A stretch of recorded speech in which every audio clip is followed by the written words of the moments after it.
Hi! There was something curious that I wanted to investigate this week, and I just found a trending Reddit that talks about says my 20-year-old son doesn't date. His friends don't date. My friends' kids don't date. What is going on? And then this parent goes on and explains how in her 20s she was dating and she was having friendships. And I just went online and I looked for a few articles, for two articles, and I just wanted to show it to you guys and explain a few things about why have young men falling out of love with romantic relationship. Let's find out.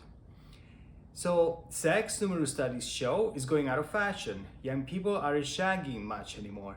So, shagging to me remembers my that movie with Austin Powers. Yeah, baby, yeah, it was crazy.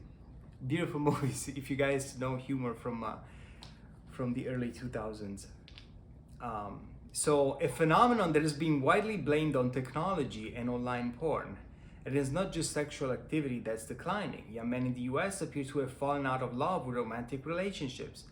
A recent Pew Research study has found that 63% of men under 30 describe themselves as single, compared with 34% of women in the same age bracket. And they describe this as a larger breakdown in the social, romantic, and sexual life of the American male. And they just refer to heterosexual males here. However, they also looked at people who identify as LGBTQ plus and found that 62% of LGBT men report being single compared to 37% of LGBT women. This is something curious, and I just wonder why. There may be different reasons for this, and the theory is that now younger women are dating older men, and or even that most of the youth today, like Gen Z, 1/5 of them is coming out as queer. Therefore, they're dating the same gender, and they're not really participating in that group for younger men. And the thing is that nobody's there's blurred lines to define what is a committed relationship at this point among young people.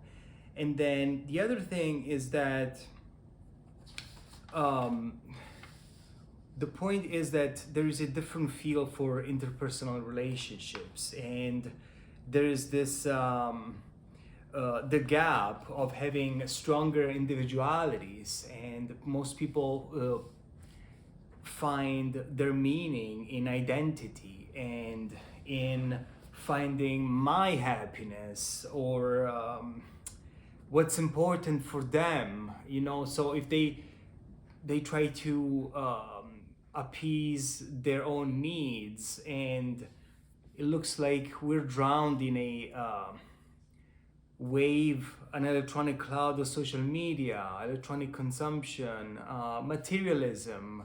So everybody seems to be focused on different things in their life. And then there's this other article instead, that this is a curious one. This is from 2022, that it mentions that study predicts 45% of women will be single by 2030.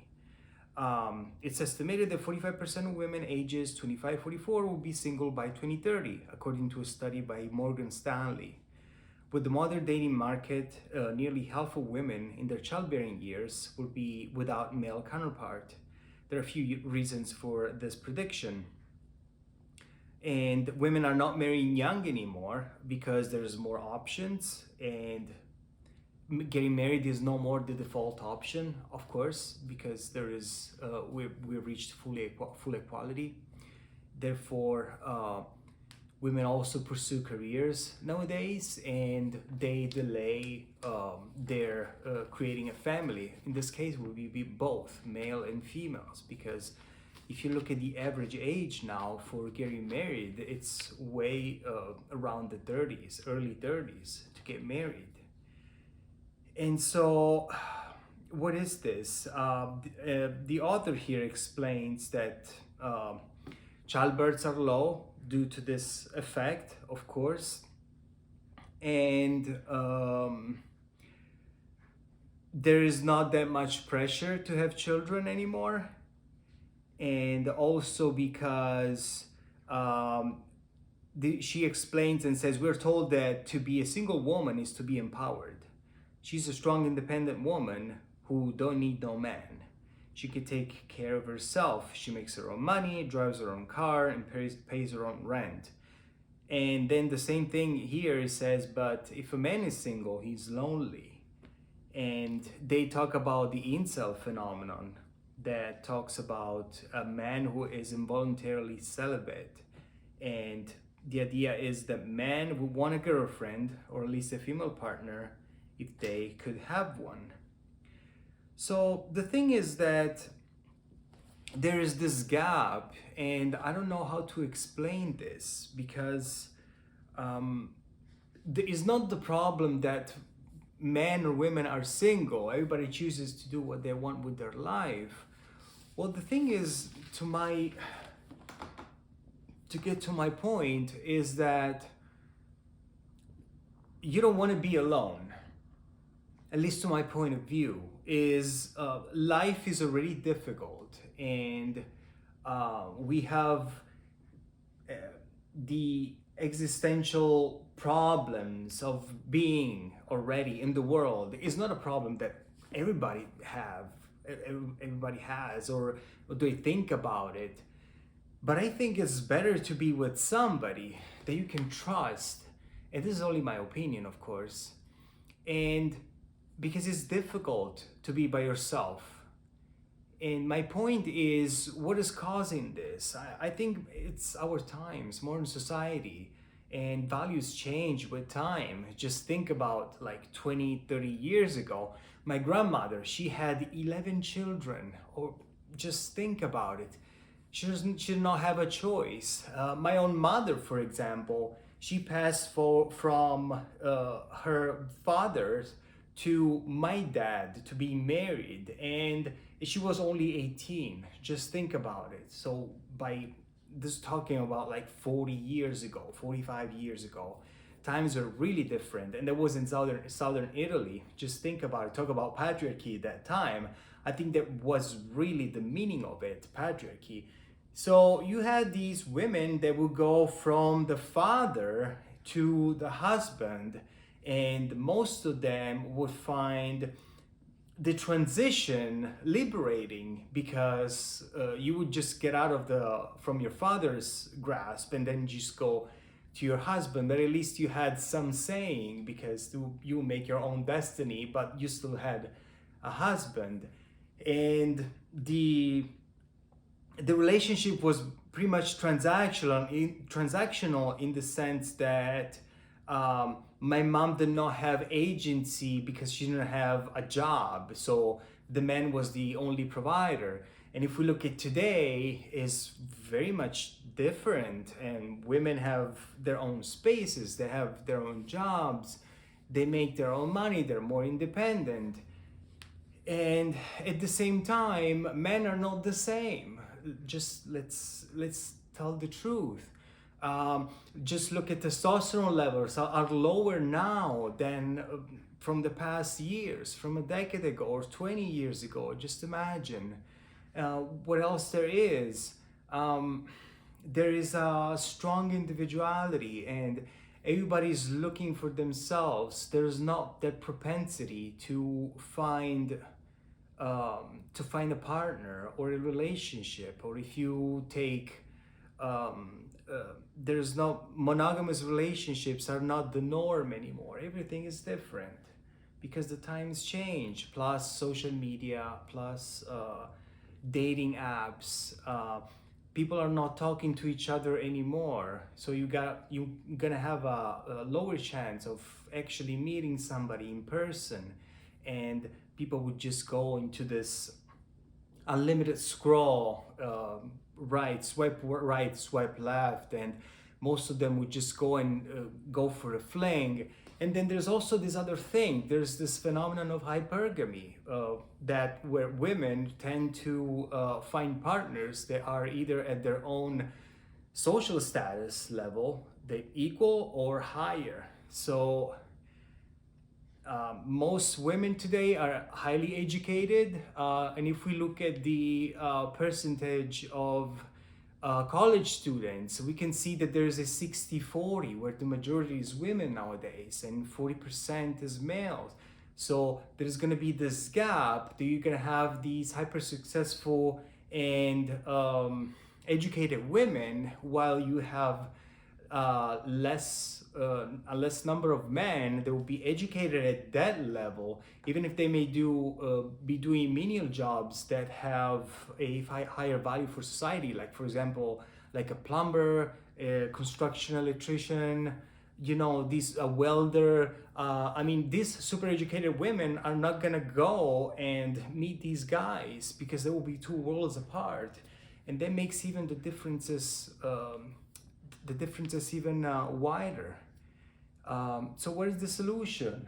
I think that the article talked about happiness, but if we think about happiness, happiness in this instance is seen as something that is highly personal, is my wants, is my needs, is my desires, is my wishes.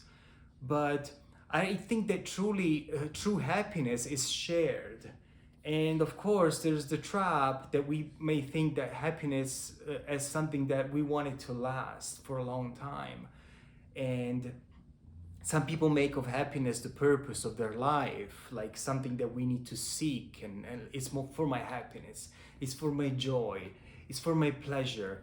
These things are very, they come and go. Happiness cannot be a metric to live a fulfilling life. How about purpose or meaning? You know, finding purpose in something that you do, or even love. There's like the commitment that you do to a person, where you vow.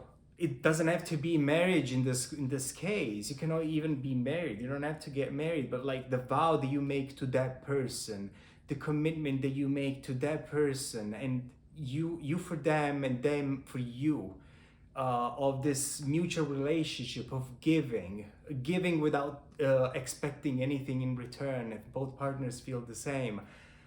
I think there's like two people together are stronger to face difficulties in today's world, and they may just go through any kind of problems, and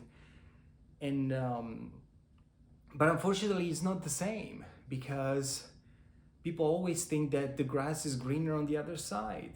And what does that mean? It means that we're more selfish and more egocentric, and we just think on our own happiness, my happiness. He didn't give that to me, or she didn't do that for me.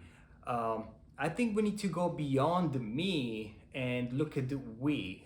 I'm talking about like relationships that are already established, because we're always, today's world that goes so fast, we're always thinking like, oh, what am I missing out? It's not that you're missing out anything.